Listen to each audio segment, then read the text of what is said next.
If every country is in debt, who is actually being paid? Every nation on Earth owes money, from the richest superpowers to the smallest developing states. But here's the strange part. There is no global bank. There is no final lender. There is no single vault where all this money is kept. Yet the debt keeps growing. So the real question isn't how much the world owes. It's who benefits from a system where debt never disappears. Because when you follow the trail far enough, something unsettling appears. The world isn't trapped by a creditor. It's trapped inside a system that cannot exist without debt. The illusion of a global lender. Most people imagine global debt like household debt. You borrow, someone else lends. Eventually, someone gets paid. But sovereign debt doesn't work like personal debt. There is no moment when the world pays it back. There is no finish line. Instead, debt is constantly replaced, not removed. Old debt is paid with new debt. Interest is paid with future promises. And the system continues as long as confidence survives. This is why global debt can exceed $300 trillion, while the world economy itself is far smaller. Because debt today is not a bill, it is infrastructure. How debt became power originally. Money was limited by physical reality. Gold had to be mined. Silver had to be moved. War was expensive because resources were scarce. That limitation changed everything. When governments discovered they could borrow against the future, they unlocked something far more powerful than gold. They unlocked time.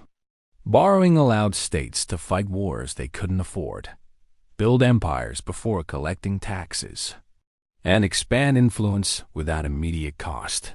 Debt became a weapon, not against enemies, but against the future. The rise of tradable promises. The real revolution came when debt itself became tradable. A government promise could now be bought, sold, insured, leveraged, reused as collateral. A bond was no longer a risk. It became a financial tool. This transformed debt from obligation into opportunity. Suddenly, not paying debt wasn't the goal. Maintaining debt was. Because debt generated interest. Interest generated income. Income created markets. And markets demanded more debt. Who actually holds the world's debt? Here's where the paradox becomes clear. Governments owe money mostly to pension funds, insurance companies, banks, central banks, investment funds, and who funds those institutions? People, workers, taxpayers, retirees. In other words, nations owe money to their own financial systems. Foreign countries play a role, but not the dominant one. Even global rivals are deeply connected through shared debt holdings. It's not a rivalry. It's mutual dependence. The hidden layer. Collateral debt isn't valuable because it gets repaid. It's valuable because it is trusted collateral. Government bonds are used to secure loans, stabilize banks, back currencies, control interest rates, anchor global finance. Without government debt, modern markets collapse. This is why governments are never expected to eliminate debt.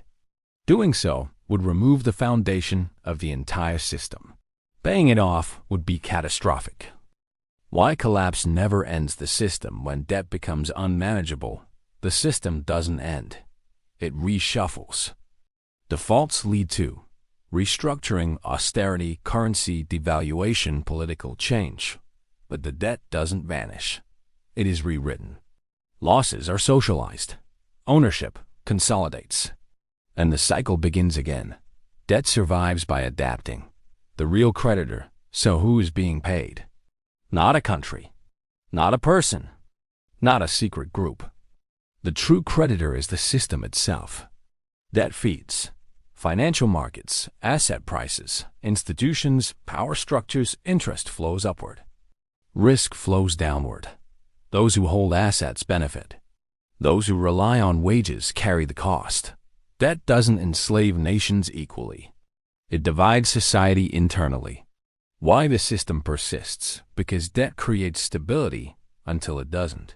It smooths crises, delays consequences, buys time, And time is the most valuable resource in economics.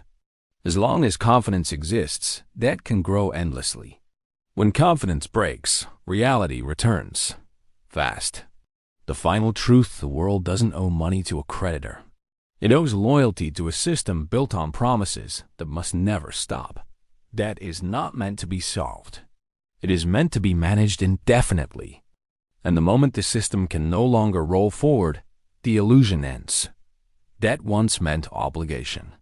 Now it means survival. The real question isn't who the world owes money to, but what happens when belief in the system finally runs out.